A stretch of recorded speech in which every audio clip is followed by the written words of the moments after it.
Sharpnack Limited today.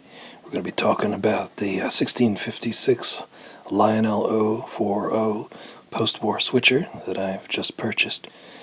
You may be surprised, especially since the comments in my last video where I said that I wasn't collecting Lionel, but that all changed when a buddy of mine, Jared, let me have this thing that was sort of dilapidating and wasting away in his basement. I got it out of the boxes, and it's a really fine little engine. He let me have it for a couple of guitar lessons, so that's pretty awesome.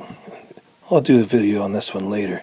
This Erie Hudson that he gave me, but once I got that, I caught the bug again for collecting Lionels, and I'm very excited about this new purchase. You can hear it coming along here. This one is this was really the pinnacle of Lionel's post-war switchers. 1656, along with a few other ones of a similar number, came out in 1949, and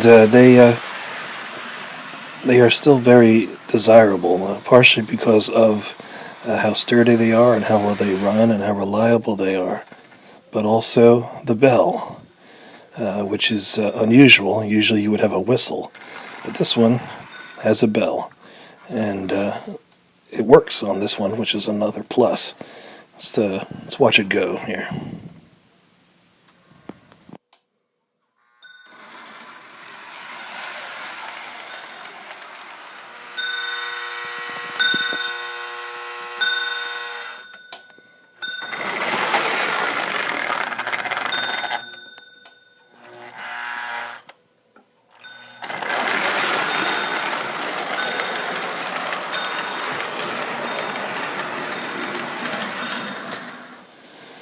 Now, the condition I got this 1656 in, it's pretty good. It has all of its outside parts, the applied parts, the lamps are all intact, and that's not to be taken for granted for a 1949 1656 switcher, mainly because it has such a high center of gravity, which you'll see here, that when it went at high speeds, it would often run off the tracks. So you can see the two jewel lamps there in the front. And they would get snapped off first if it ever fell off the tracks. The fact that this one made it this long without getting those applied details knocked off is a good thing. Yeah, the paint does have some issues, as you can see. And thinking about maybe taking some steps to correct that. But anyway, these are things that I can look at as time goes on. There's one of the marks on the cab right there, and then there's some scuff marks on the tender. And I've kind of had a change of heart. I, as you all know, I can't seem to decide which scale to collect, and I kind of made a resolution to just collect them all. But the big sort of save up and the big purchases are going to be, at least for a while, are going to be Lionels, because unlike HOs and Ns, when you buy a Lionel, it retains its value, whereas the other scales, it's like as soon as you take it out of the store, it's like when you drive a car off the lot, it loses its value almost instantly. But Lionels retain their value, and who knows, if I keep it nice, it'll go up. So I kind of see this as an investment, and so every few months I'll save up a little bit of money, and maybe I'll get another Lionel piece or something. Here you can see the bell in the tender, and it's working, and it exists here, which again is not to be taken for granted.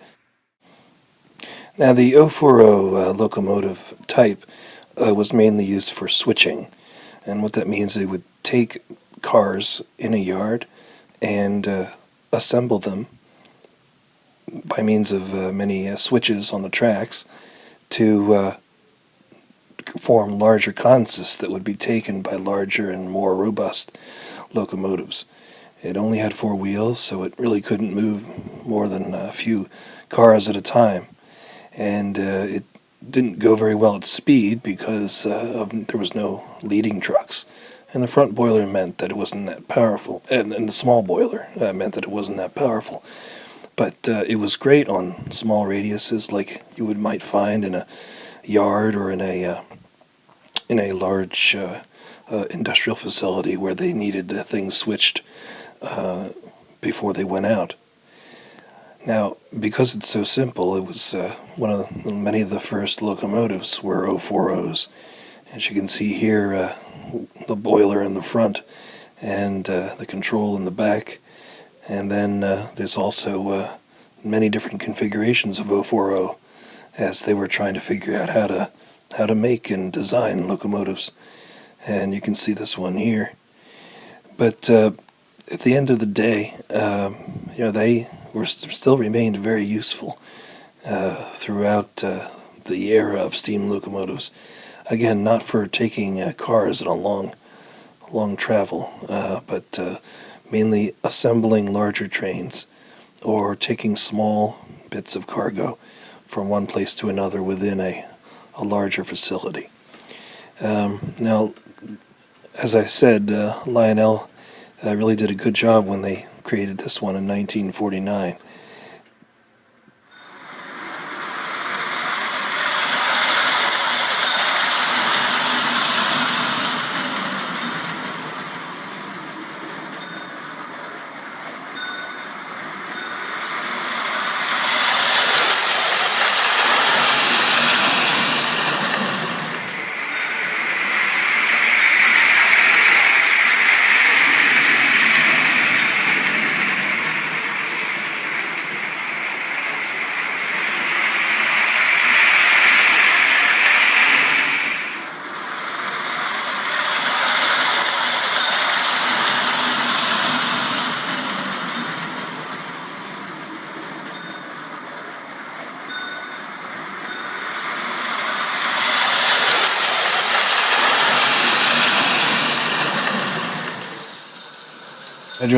I don't have enough track right now, a Lionel track, to start switching and treating this locomotive the way it would be used prototypically, so I'm just having it go around in this dumb oval here for now, just to see it go. But as a little bit of patience and time, I'll get a bigger layout. Maybe I can start using it as a switcher rather than just sort of a puller, which is what it's doing right now.